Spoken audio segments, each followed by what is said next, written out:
everyone. It's Kee, and you are listening to Selling Sacramento on 97.5 FM KDEE, the soul of Sacramento. This is the show where we bring clarity to the biggest financial decisions most people will ever make. Real estate. I am Agent Kee, broker and owner of Mathews and Company Realty Group, and every week I sit in this chair as your broker, your economist, and your advocate to help you buy, sell, and hold real estate with your eyes open. Today we are talking about short sales, what they are, when they make sense, and what they will not do for you. If you owe more than your home is worth, or you're watching the payment get away from you, this hour, ladies and gentlemen, is for you. And if you're not, just stay with me anyway, because someone you know is going to need this, and you're going to be the one who knows what to tell them or who to direct them to. Go to agentkee.com. agentkee.com, where you can schedule some time to chat with me directly. Today I'm going to walk you through short sales, what they are, when they make sense, and what they do not do. Know this, I am a licensed California broker. I am not an attorney, and I am not a CPA. Nothing in this hour is legal advice or tax advice. If any of this applies to your situation, you need your own professionals looking at your own numbers. Let's get to what a short sale actually is. I hear this often, that most people think a short sale is a sale of a home that sells very quickly, hence the term short. However, that's not what it is. A short sale is the sale of your home for less than what you owe on it, and it's approved by the lender who holds the loan. So the lender comes up short. The lender is owed more, but because your house is what we call upside down, meaning you owe more than it's worth, you have to ask the lender's permission to sell it for less than what it's worth. The bank, the lender, the mortgage holder comes up short. That's the whole definition. You sell. The sales price doesn't cover the loan balance. The lender agrees to release the lien anyway and let the sale close. Two things have to be true at the same time to allow this to happen. You have to have a hardship. Something changed financially in your financial snapshot that makes the payment unsustainable. What's your financial snapshot?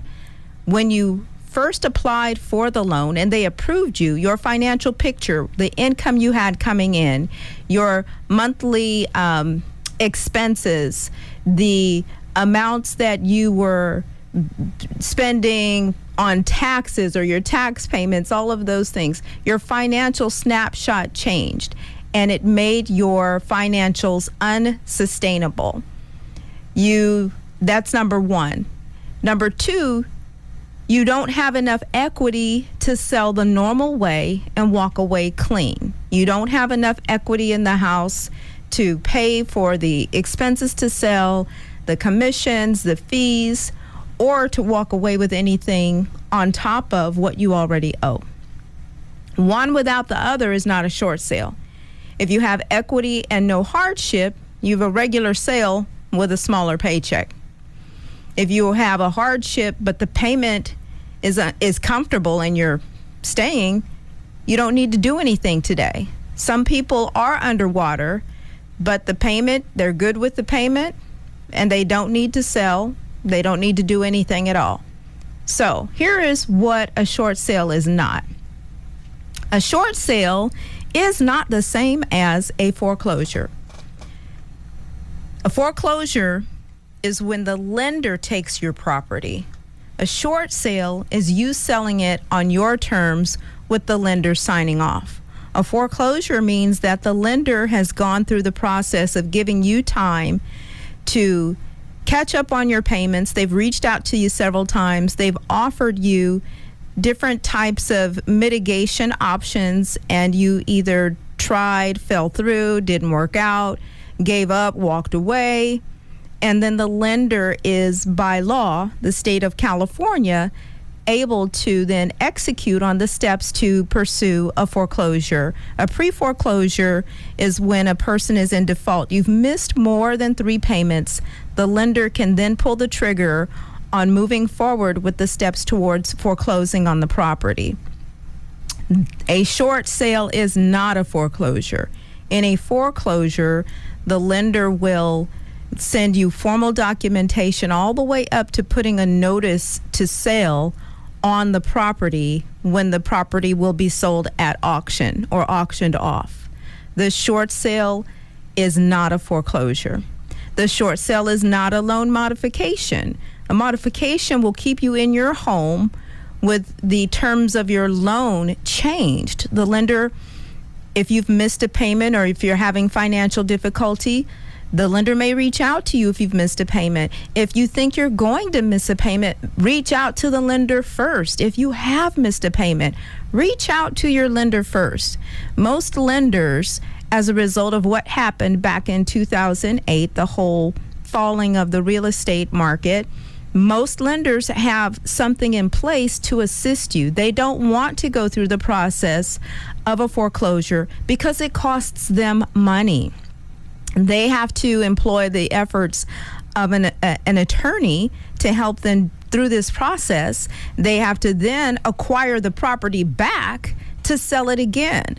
Mortgage companies are not in the business of selling real estate, so they turn it over to a real estate professional. They've got to pay that real estate professional to get the property sold, and then they've got to pay for the maintenance and upkeep of getting that property sold while they're waiting for the property to sell. So it costs them more money. They are not really in the business of having to foreclose on your property. They don't want to do that. So they'd much rather work this out with you if you're experiencing a hardship, if you're experiencing some kind of financial setback, give them a call. Chances are they have a program in place, and you could possibly even go to your lender's website.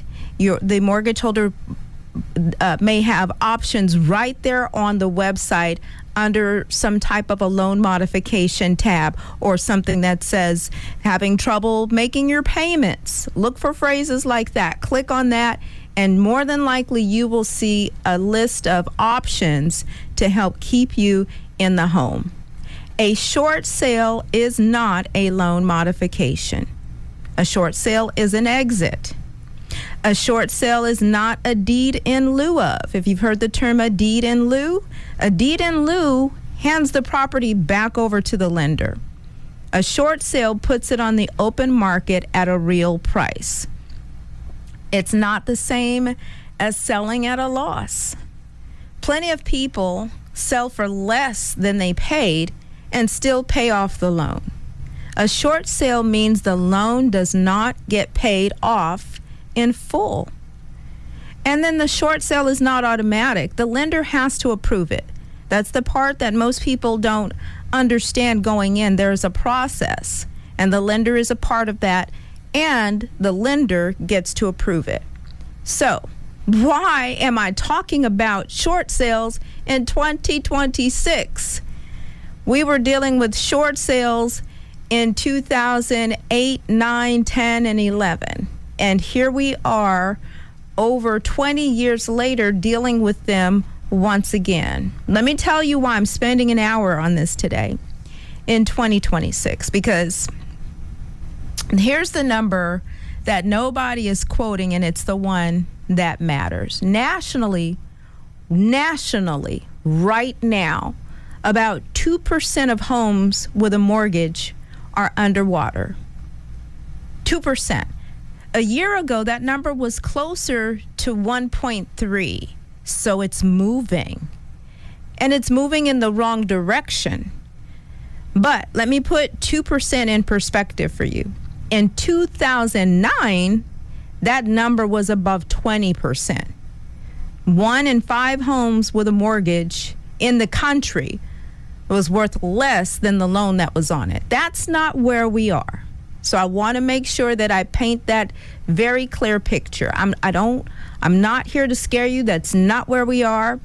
I'm not saying a crash is imminent at all. But, and here's the problem with an average. An average is what you get when you take everybody's situation across the board, across the country, and you blend it together until nobody's situation is in there anymore. 2% is not a description of your house. It's a description of a country. And it's the stress in this market. And it's not spread evenly across the country. It's concentrated. That's what you need to understand. The stress that's in this current market is not spread evenly across the country. It's concentrated. It's sitting in very specific loans on specific streets in specific households. So you're asking the question, who's carrying it? Number one, if you bought a house between 2022 and 2024 and you put very little down, you are in the conversation, especially FHA. 3.5% down means your equity cushion was thin the day that you got keys.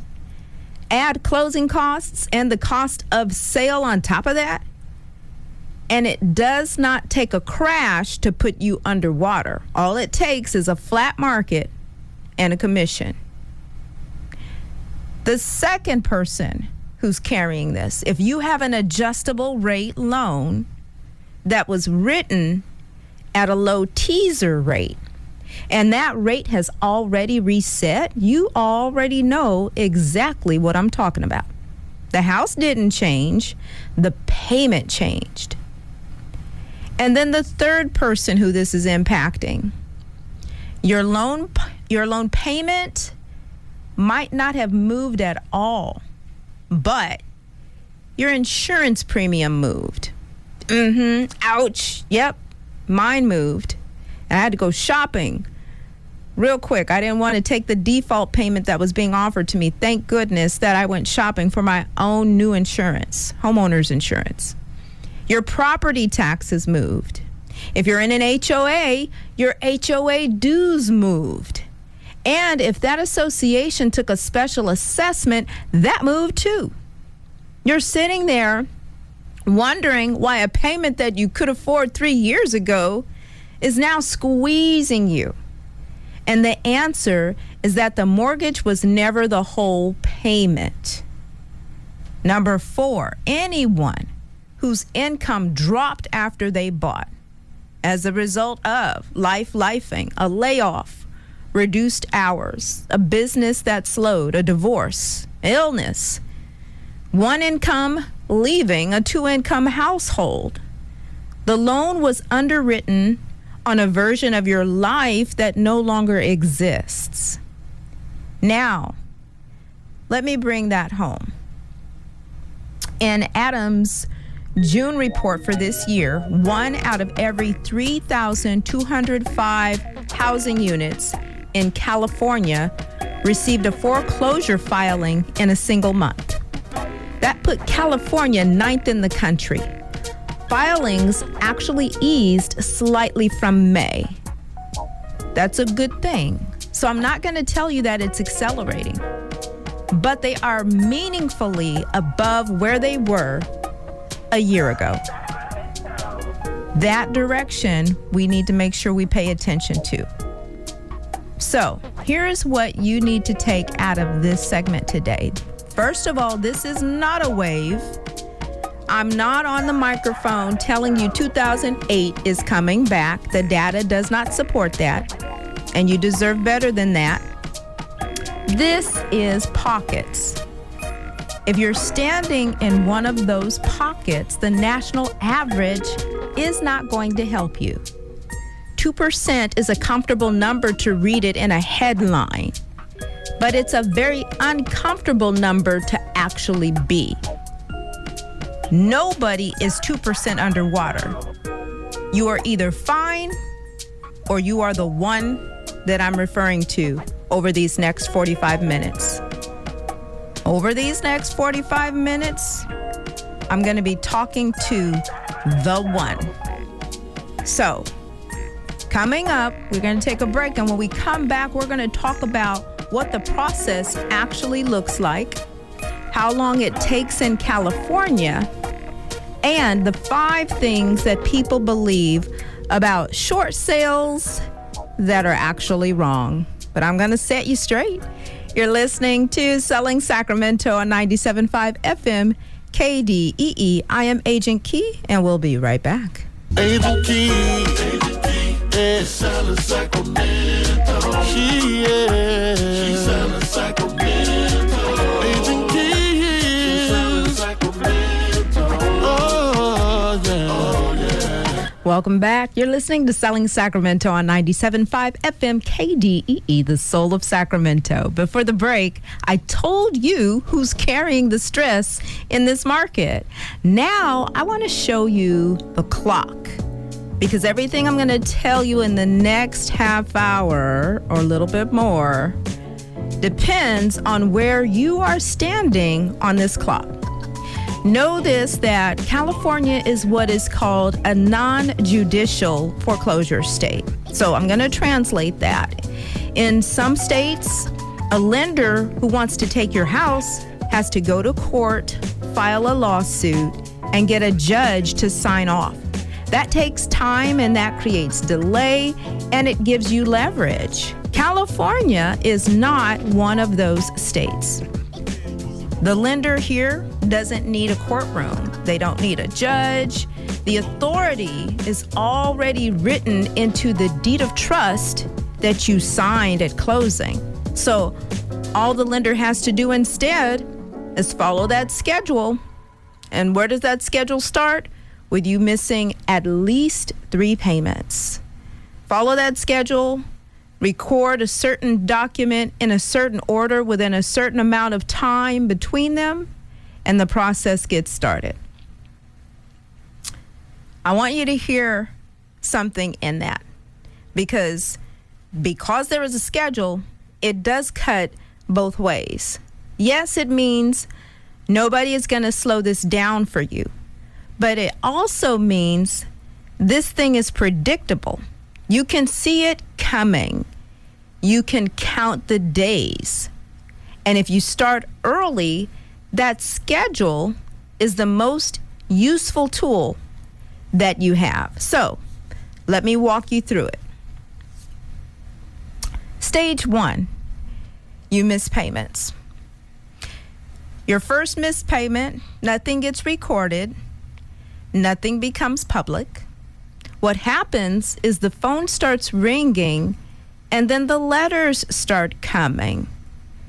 This is the stage where most of the damage gets done, and I'm going to tell you why. When the letters start coming, you want to respond, but most people don't, because you're feeling the intensity. You're feeling the financial pressure. Life is going on, and you just want it to not be happening. The calls feel like harassment, and the envelopes feel like bad news. So you're not looking, you're not answering, you're not opening. But understand what that costs. Every option that you have in this process requires your servicer to have your paperwork. You cannot negotiate with someone who you're hiding from. So know that these initial letters, they're not demanding payment. There are also letters in here with options for you. So open them. Open those envelopes that you've got stacking up.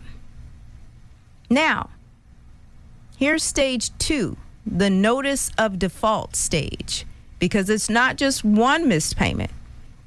Once you are meaningfully behind, and we're talking about months, 3 months, the servicer records a document called a notice of default with the county recorder.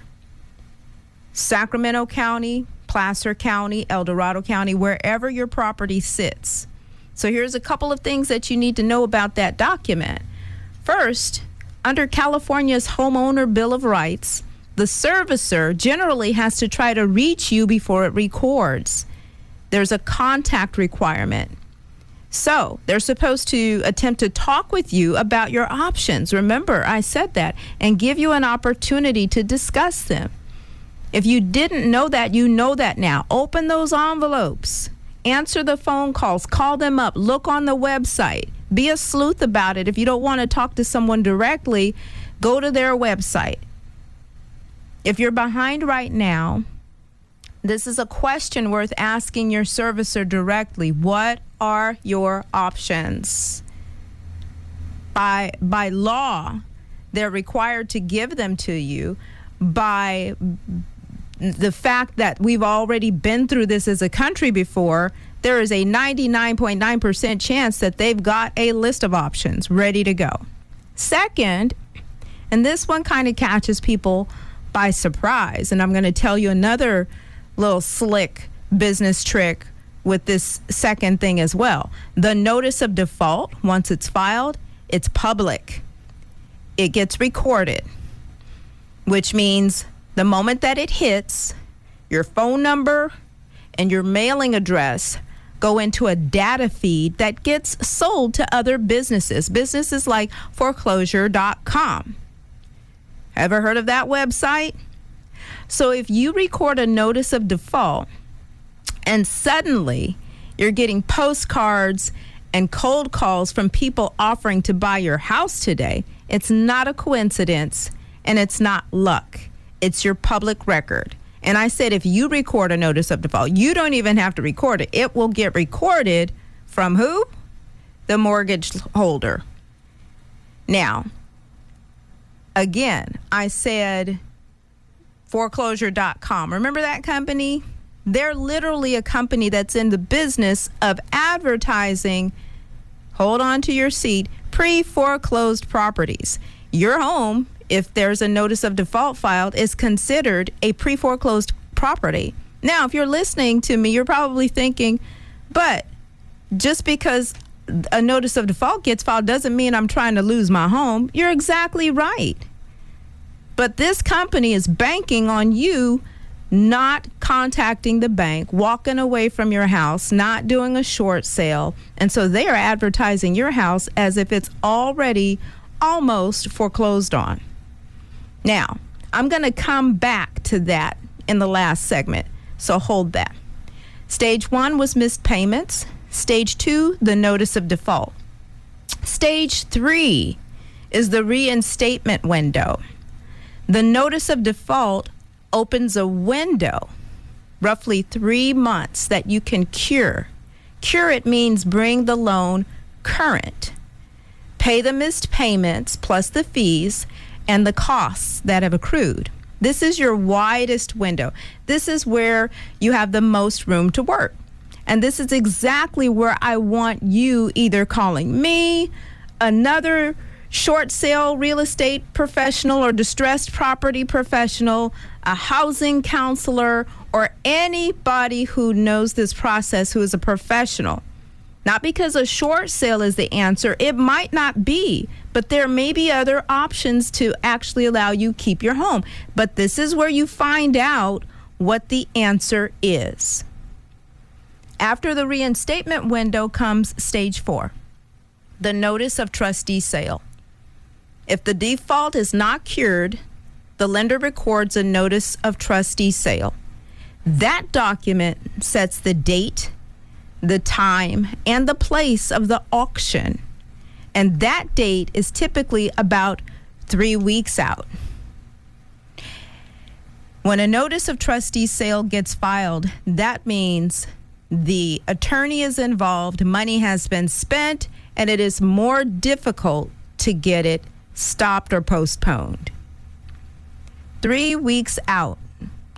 When you hear that number, feel how the change just felt.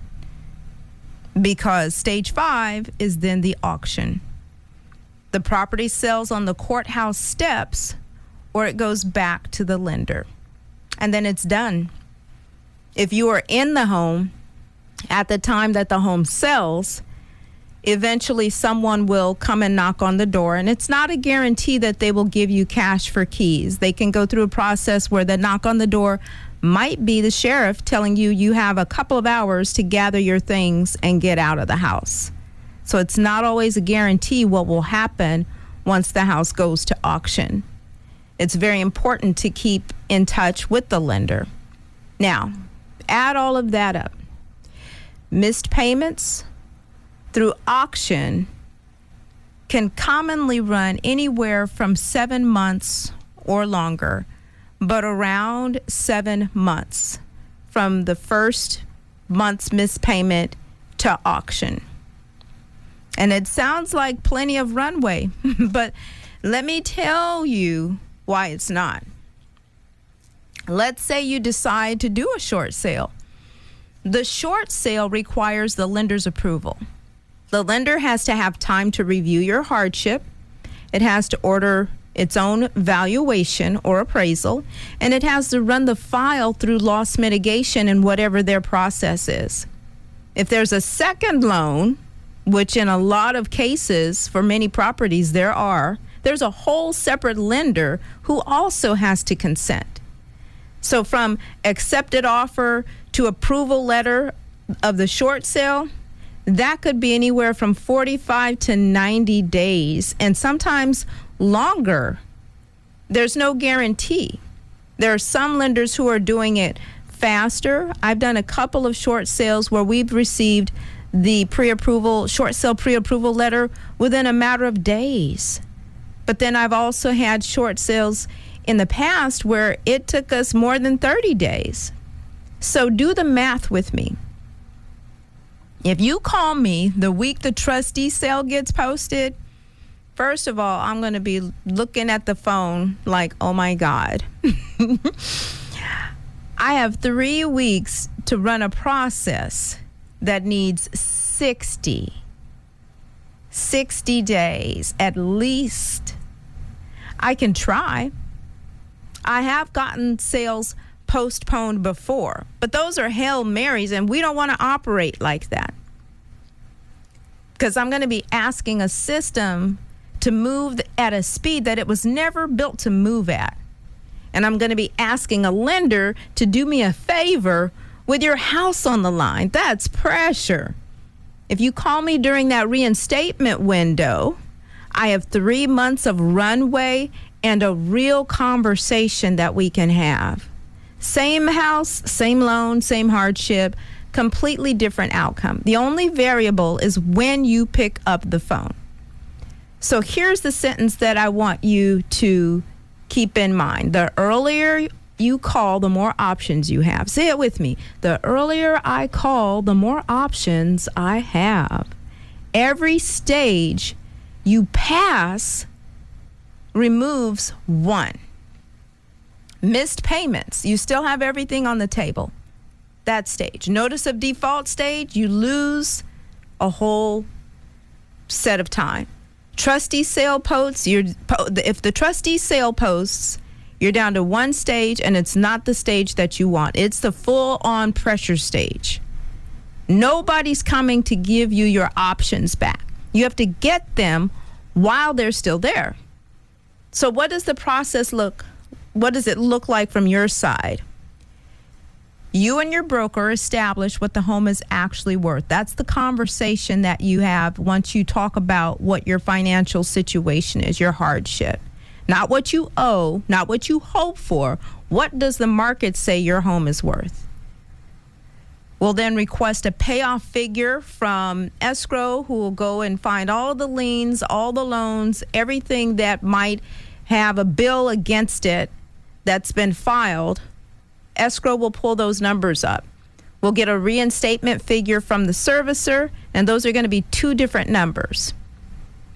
We'll put together a hardship package, which will consist of a hardship letter, income documentation. They want to know what you have coming in, bank statements, financial worksheet. The home will go on the market. We'll get it ready, goes on the market, gets listed like any other listing. Real marketing, real showings, and real offers. All of that process stays the same. When you get an accepted offer, the the whole file, the offer plus the hardship package, goes to the lender's loss mitigation department for approval. We sit and we wait. The lender orders the value. They get that independent value, and they'll either approve, they'll counter the offer, or they will decline it. If they approve the offer, we'll get an approval letter with the conditions and a deadline. You close. The timeline from offer to approval can sometimes be 45 to 90 days, maybe shorter if we get a good lender with a good process already in place, could be longer. That's why the buyer matters. That's why the time that you reach out to the agent, myself, whoever is mitigating this for you matters. The more time we have in front of us, it increases the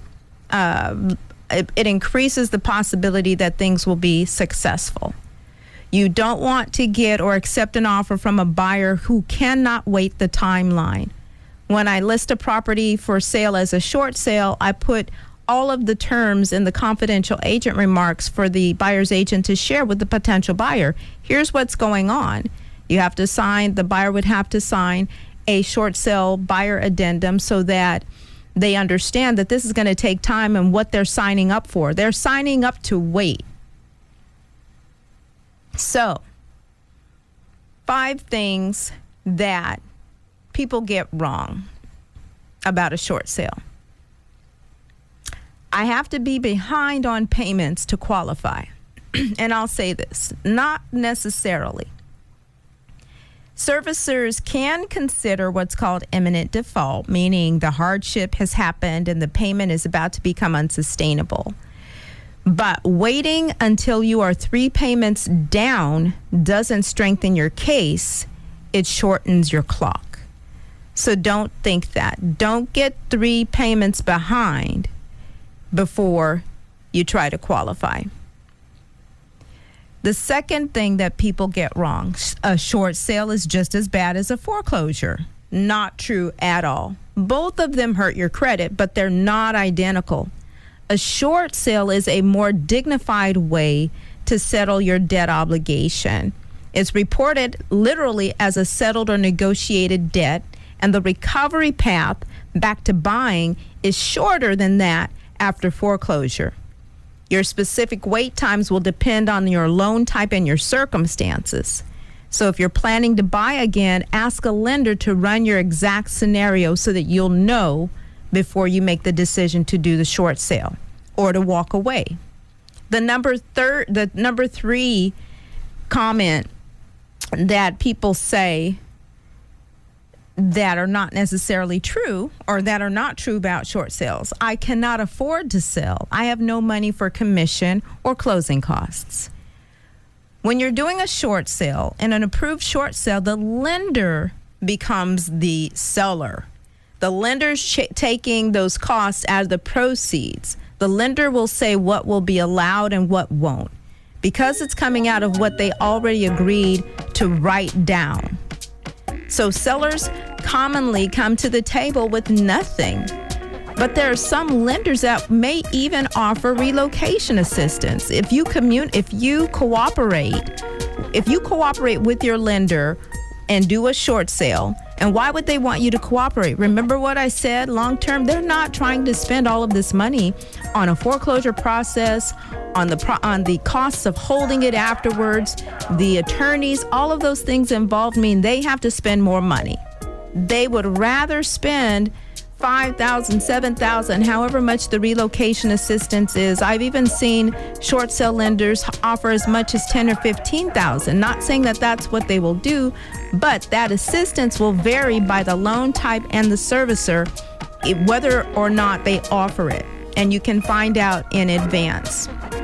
But they may offer you money for you to cooperate with the short sale and pay you money, cut you a check to help you relocate after the sale is complete. Number 5, some people say they'll never approve it. I stand to differ. I've done hundreds of short sale negotiations. Servicers approve short sales because the alternative is worse for them. Again, the foreclosure, it means holding costs, legal costs, maintenance, a property that's probably going to be sold in a weaker condition. If they can get a clean short sale package, that's much better for them. The outcome is better also on the side of their ledger. So, we're going to take a break. When we come back, we're going to talk about what actually kills short sale deals. You're listening to Selling Sacramento on 97.5 FM KDEE. I am Agent Kee, and we'll be right back. Agent Kee, is Selling Sacramento. She's Selling Sacramento. Agent Kee, Selling Sacramento. Oh, yeah. We're back. I've spent the last almost 40 minutes talking to you about short sales, and the last 8 minutes telling you what people get wrong about short sales. Now I want to spend the next 4 minutes telling you what I get asked to fix. This is where skills and expertise comes in, because what actually kills short sale deals? I don't want you thinking a short sale is easy. It is not. It's a good option. It's a real option. And it's a lot better than the alternative. For the professionals conducting the short sales, it's a heavy load to carry. And that's why it's important to be educated about the process, and especially when you need to pull the trigger and pick up the phone. The more freeway or runway the professional that you're working with has in front of them to help you, the better. I've watched these files fall apart, and if I only tell you the upside, I'm doing the same thing to you that the internet already does. So here is the very honest part that you need to understand. When a short sale dies or goes left, it almost never goes left because the lender said no to the price. The price is usually the easiest thing in the file. We can track that. The numbers are the numbers. The lender's going to go with whatever the numbers are. What kills these deals is everything sitting behind the loan that nobody looked at on day one. Other people who might have a claim on your house, money owed that nobody counted or found or pointed out, paperwork that never got finished. And every single one of these is findable within the first week. That's why I'm telling you, not to discourage you, so that when you sit down with a broker, you know what to ask before you are 90 days in and finding out the hard way. So, here are the 6 things that you need to know that kills deals. First is second liens and HELOCs. The first lender who's approving, they don't bind the second. If you've got a second loan, a junior lien, a HELOC, home equity line of credit, those individuals holding those liens and that HELOC, they have to consent too. And so whoever is doing the work to help you negotiate that first lien, you need to make sure that they're doing the work to negotiate those other liens as well. Those are often the longest negotiation in the file. They're holding off for as much as possible because oftentimes they get asked to walk away with nothing. The second thing that kills these deals are HOA arrears. They accrue. Somebody has to resolve them. And I don't know if you all know, these HOA boards and communities and groups, they operate exclusive. They don't have anyone over them necessarily who's policing them. They are policing themselves. And so if you've got an HOA company that is untouchable, hard to communicate with, that could pose a problem. Non-responsive, that could be a problem. That could kill the deal, especially if the HOA are in arrears or delinquent. If you have delinquent property tax, that could kill a deal, but it can be found out within the first week. Why? Because if you're working with an agent or a negotiator who knows what they're doing, this is all going to get ran properly through title and escrow, and title and escrow will do the due diligence of pulling up every public record, every filing to see who has a hold on the property. Judgments, liens, contractor liens, anything recorded against title could kill the deal. Having it go through title and escrow properly, they will find it. If it's filed publicly and on record, title and escrow will find it. But you've got to get on it early. The fifth thing that kills a deal is a buyer who walks, because approval takes a long time and buyers might get tired. So you've got to have an agreement with a buyer up front that they are willing to wait. I have buyers sign an agreement up front once we get the approval, once we get their offer accepted and get it submitted to the lender, that they're willing to wait at least 60 days for the lender to reply back with a response. At least 60 days. And then the sixth thing that could kill a deal is an incomplete or sloppy package. When you put that package together improperly and you send it over to the loss mitigation department with the short sale department, within the short sale department of the lender, if you have to send it again, when they finally do receive it and they're reviewing it and a document is missing, they will email you back or fax you back. Yes, they still use fax machines in some cases, and tell you there's a document missing. And when you resubmit that package, the clock starts. So if you've submitted that package and you don't hear back from them for 15 to 30 days, you've just lost 15 to 30 days because the package was incomplete. We don't want that happening. Those are the 6 items that will kill a short sale deal if not handled properly. Taxes. When your debt is forgiven, the forgiven amount can be treated as income. There have been federal exclusions for qualified principal residence debt and for the state of California. California conformity hasn't always tracked the federal rule, but they've been extended and allowed to lapse repeatedly. So the only thing that I can tell you on the air is do not assume that the forgiven balance is tax-free. Do not assume that it's taxable. Get your CPA, your tax preparer, to look at your year, your loan, your property, your specific financial situation, because, as I say, everyone's financials unravel differently.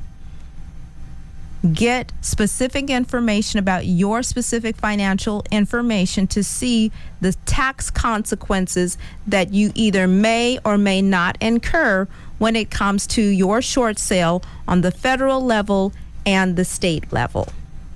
Now, action steps and scam warning.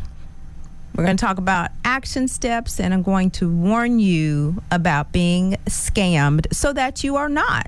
Here are 3 moves that you need to make this week. If what I've been talking about applies to you, if you feel like it might be you or you know someone who it may apply to, if you're behind or you can see that you're about to be behind, number 1, find out what the home is actually worth. Not a website estimate. Get a real opinion of value from a real estate professional who specializes in short sales and loss mitigation, who works in your area, and who can show you the comparable sales behind the number. That's important because you need to know what you're really working with. Number 2, and this can actually go before number 1. This can serve as number 1. Call the servicer, ask for the loss mitigation department by name, and ask for 2 things in writing: the full payoff amount and the amount required to reinstate. Write down every time you talk to someone, every representative's name and the date, and ask for what the options are with your situation. And then number 3, get free help from a HUD-approved housing counselor. It costs you nothing. They don't try to sell you anything. Ask your servicer or search HUD's counselor directory for your area. And then lastly, open the mail. The single most damaging thing that I see homeowners it's homeowners who stop opening lender envelopes. And I get it.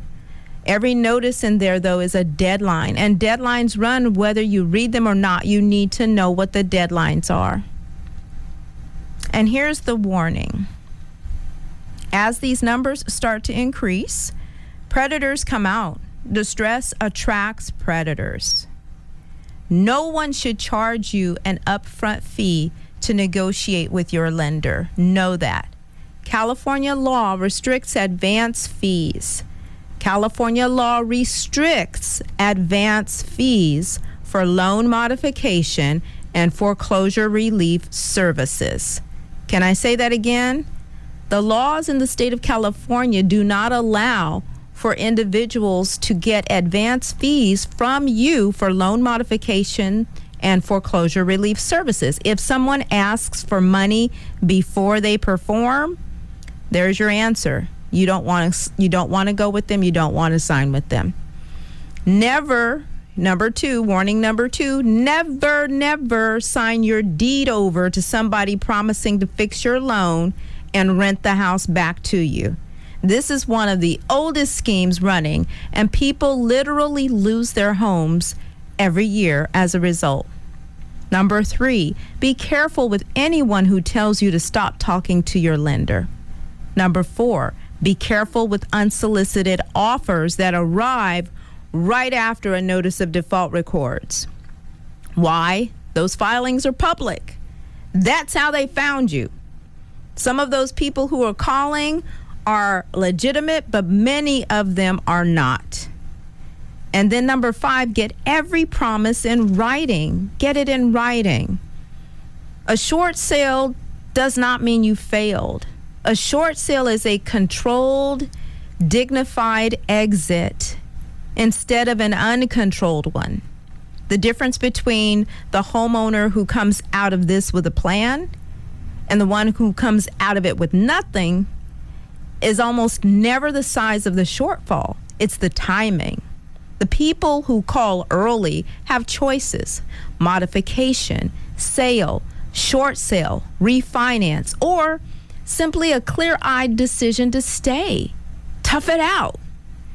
The people who call after the trustee sale or a week before the trustee sale is posted, well, if you're underwater and you're current, you have time. Use it. Know your number, know your equity position, and know what the market in your specific neighborhood is doing. Because Elk Grove is not Roseville, Roseville is not Oak Park. If you're behind, call someone this week. Call someone today, not next month. Do not wait an entire month. Reach out to me specifically.